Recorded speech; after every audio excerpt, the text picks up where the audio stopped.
mga kumare, for today's vlog. Kamusta ba kayo mga kumare?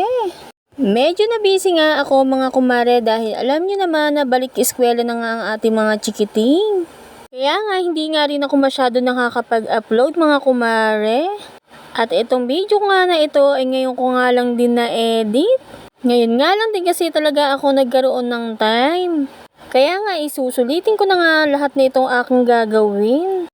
Sa sobrang kalat nga mga kumare ng aming bahay ay kung makikita nyo naman ay kung saan saan na nga lang nakalagay yung mga gamit na yan na hindi naman dapat nakalagay sa aming lamesa.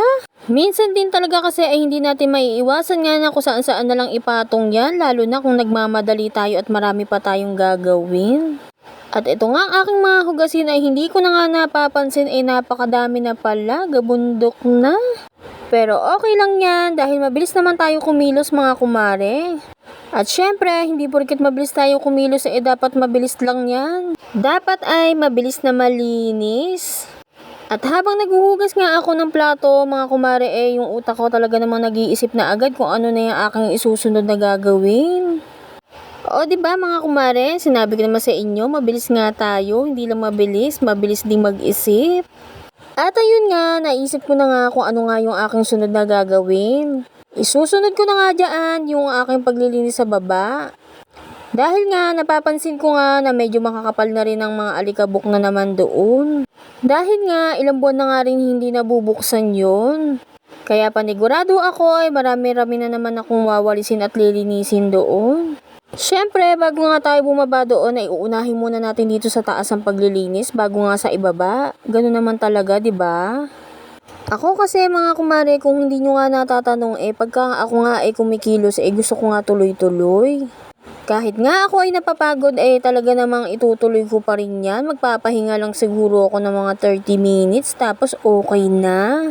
Gusto ko rin kasi talaga na matapos ng maayos yung aking trabaho. Ayoko nang paulit-ulit pa at binabalik-balikan pa. Ang sarap kasi sa piling mga kumare na maayos mong nagawa yung mga trabaho mo. Kampante ka na dahil nga okay na lahat. Mas masarap din kasi talaga mga kumare din na magpapahinga ka na wala ka nang masyadong iniisip.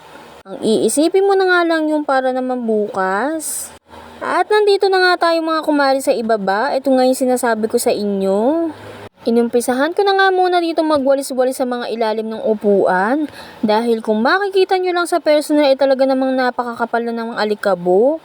Bukod nga sa alikabok may mga kasama ng ipis na patay. Mabuti na lang din talaga patay nga yung ipis kung nagkataon nga nabuhay yan. Naku po, baka hindi ko nawalisan yan. Hindi ko na nga nabidyohan pa yung ibang part niyan sa pagwawalis ko at pag-aagiw ko na yan. Kasi nga mga kumare, akala ko nga naka-record na. Minsan nga talaga nangyayari nga sa atin yung ganun.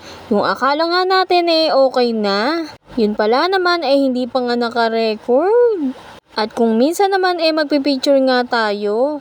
Tapos ang napipindot nga natin yung video, o diba? Ako din kasi mga kumare minsan nga makakalimutin na. Mabuti na lang din talaga mga kumare hindi ko nakakalimutan yung aking pangalan. Char. Hindi ko nga rin talaga alam mga kumare kung bakit nagiging makalimutin na ako. Siguro nga dahil sa nadadagdagan nga yung ating edad. Pero hindi pa naman po tayo masyadong matanda. Nasa kalendaryo pa naman po tayo. Alam niyo ba mga kumare, kapag nga ako ay nasa bahay talaga ng mga aking mga kamay at mga paa hindi napipirme. Lalo na kung may makikita nga akong mga kalat.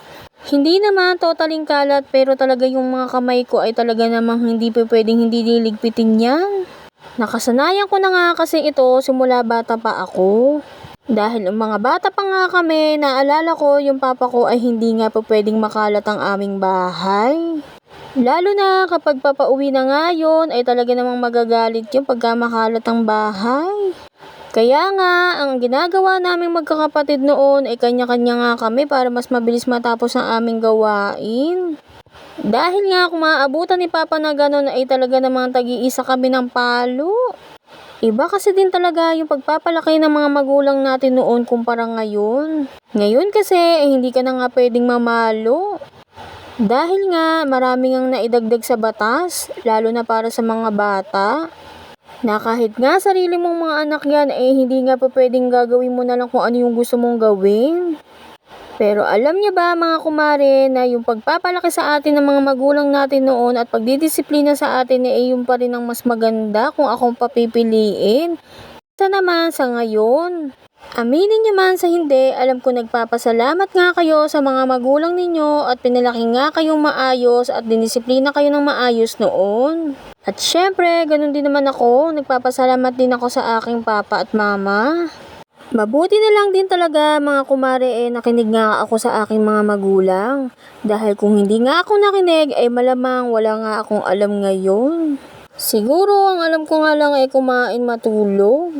Hanggang dito na lang muna mga kumare ang ating video. Salamat po sa panonood. Don't forget to follow, like, and share kumaring Lovely!